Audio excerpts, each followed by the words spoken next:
Émile Zola, Thérèse Raquin. Chapitre 21. Deuxième partie. Laurent et Thérèse avaient commencé le récit muet au jour de leur première entrevue dans la boutique. Puis les souvenirs étaient venus un à un, en ordre. Ils s'étaient comptés les heures de volupté, les moments d'hésitation et de colère, le terrible instant du meurtre. C'est alors qu'ils avaient serré les lèvres, cessant de causer de ceci et de cela, par crainte de nommer tout à coup Camille sans le vouloir. Et leurs pensées, ne s'arrêtant pas, les avaient promenés ensuite dans les angoisses, dans l'attente peureuse qui avait suivi l'assassinat.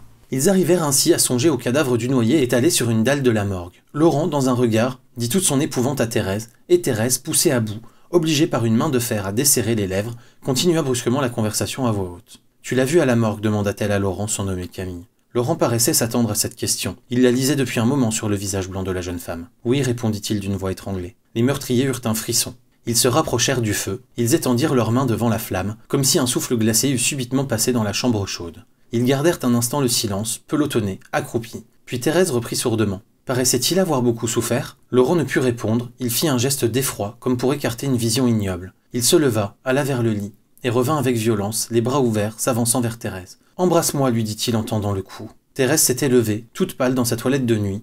Elle se renversait à demi, le coude posé sur le marbre de la cheminée. Elle regarda le cou de Laurent. Sur la blancheur de la peau, elle venait d'apercevoir une tache rose. Le flot du sang lui montait, agrandit cette tache, qui devint d'un rouge ardent. « Embrasse-moi, » répétait Laurent, le visage et le cou en feu. La jeune femme renversa la tête davantage pour éviter un baiser, et, appuyant le bout de son doigt sur la morsure de Camille, elle demanda à son mari. « Qu'as-tu là ? Je ne te connaissais pas à cette blessure. » Il sembla à Laurent que le doigt de Thérèse lui trouait la gorge. Au contact de ce doigt, il eut un brusque mouvement de recul, en poussant un léger cri de douleur. « Ça » dit-il en balbutiant, « ça ?» Il hésita, mais il ne put mentir, et dit la vérité malgré lui. « C'est Camille qui m'a mordu, tu sais, dans la barque. Ce n'est rien, c'est guéri. Embrasse-moi, embrasse-moi. » Et le misérable tendait son cou qui le brûlait. Il désirait que Thérèse le baisât sur la cicatrice. Il comptait que le baiser de cette femme apaiserait les 1000 piqûres qui lui déchiraient la chair. Le menton levé, le cou en avant, il s'offrait. Thérèse, presque couchée sur le marbre de la cheminée, fit un geste de suprême dégoût et s'écria d'une voix suppliante. « Oh non, pas là, il y a du sang !» Elle retomba sur la chaise basse, frémissante, le front entre les mains.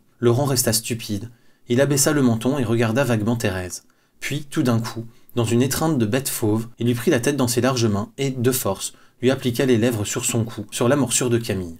Il écrasa un instant cette tête de femme contre sa peau. Thérèse s'était abandonnée, elle poussait des plaintes sourdes, elle étouffait sur le cou de Laurent. Quand elle se fut dégagée de ses doigts, elle s'essuya violemment la bouche, elle cracha dans le foyer. Elle n'avait pas prononcé une parole. Laurent, honteux de sa brutalité, se mit à marcher lentement, allant du lit à la fenêtre. La souffrance seule, l'horrible cuisson lui avait fait exiger un baiser de Thérèse, et, quand les lèvres de Thérèse s'étaient trouvées froides sur la cicatrice brûlante, il avait souffert davantage. Ce baiser obtenu par la violence venait de le briser. Pour rien au monde il n'aurait voulu en recevoir un second, tant le choc lui avait été douloureux. Et il regardait la femme avec laquelle il devait vivre et qui frissonnait, pliée devant le feu, lui tournant le dos.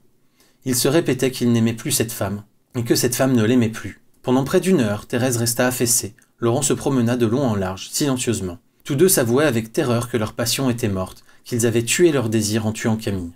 Le feu se mourait doucement, un grand brasier rose luisait sur les cendres. Peu à peu, la chaleur était devenue étouffante dans la chambre, les fleurs se fanaient, alanguissant l'air épais de leur senteur lourde.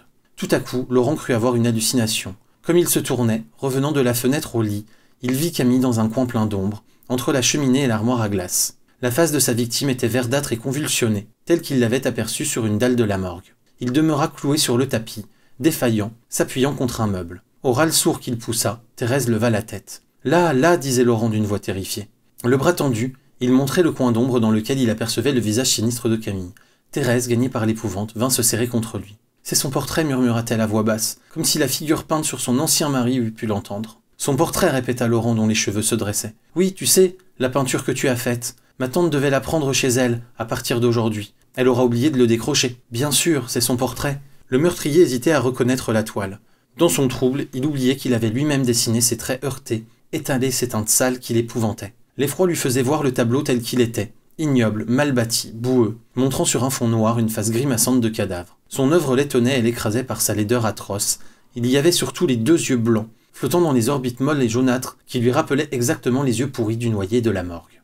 Il resta un moment haletant, croyant que Thérèse mentait pour le rassurer, puis il distingua le cadre, il se calma peu à peu. Va le décrocher, dit-il tout bas à la jeune femme. Oh non, j'ai peur, répondit celle-ci avec un frisson. Laurent se remit à trembler. Par instant, le cadre disparaissait. Il ne voyait plus que les deux yeux blancs qui se fixaient sur lui longuement. Je t'en prie, reprit-il en suppliant sa compagne. Va le décrocher. Non, non. Nous le tournerons contre le mur, nous n'aurons plus peur. Non, je ne puis pas. Le meurtrier, lâche et humble, poussait la jeune femme vers la toile, se cachait derrière elle, pour se dérober au regard du noyé. Elle s'échappa, et il voulut payer d'audace. Il s'approcha du tableau, levant la main, cherchant le clou. Mais le portrait eut un regard si écrasant, si ignoble, si long, que Laurent, après avoir voulu lutter de fixité avec lui, fut vaincu et recula, accablé, en murmurant « Non, tu as raison Thérèse, nous ne pouvons pas, ta tante le décrochera demain. » Il reprit sa marche de long en large, baissant la tête, sentant que le portrait le regardait, le suivait des yeux. Il ne pouvait s'empêcher par instant de jeter un coup d'œil du côté de la toile, alors, au fond de l'ombre, il apercevait toujours les regards ternes et morts du noyé. La pensée que Camille était là, dans un coin, le guettant, assistant à sa nuit de noces, les examinant, Thérèse et lui, acheva de rendre Laurent fou de terreur et de désespoir. Un fait dont tout autre aurait souri, lui fit perdre entièrement la tête. Comme il se trouvait devant la cheminée, il entendit une sorte de grattement. Il pâlit, il s'imagina que ce grattement venait du portrait, que Camille descendait de son cadre, puis il comprit que le bruit avait lieu à la petite porte donnant sur l'escalier. Il regarda Thérèse que la peur reprenait. « Il y a quelqu'un dans l'escalier, murmura-t-il. Qui peut venir par là ?» La jeune femme ne répondit pas. Tous deux songeaient au noyé. Une sueur glacée mouillait leurs tempes. Ils se réfugièrent au fond de la chambre, s'attendant à voir la porte s'ouvrir brusquement en laissant tomber sur le carreau le cadavre de Camille. Le bruit continuant plus sec, plus irrégulier, ils pensèrent que leur victime écorchait le bois avec ses ongles pour entrer. Pendant près de 5 minutes, ils n'osèrent bouger. Enfin, un miaulement se fit entendre. Laurent, en s'approchant, reconnut le chat tigré de Madame Raquin qui avait été enfermée par mégarde dans la chambre et qui tentait d'en sortir en secouant la petite porte avec ses griffes. François eut peur de Laurent. D'un bond, il sauta sur une chaise, le poil hérissé, les pattes roidies. Il regardait son nouveau maître en face, d'un air dur et cruel. Le jeune homme n'aimait pas les chats, François l'effrayait presque. Dans cette heure de fièvre et de crainte, il crut que le chat allait lui sauter au visage pour venger Camille. Cette bête devait tout savoir, il y avait des pensées dans ses yeux ronds, étrangement dilatés.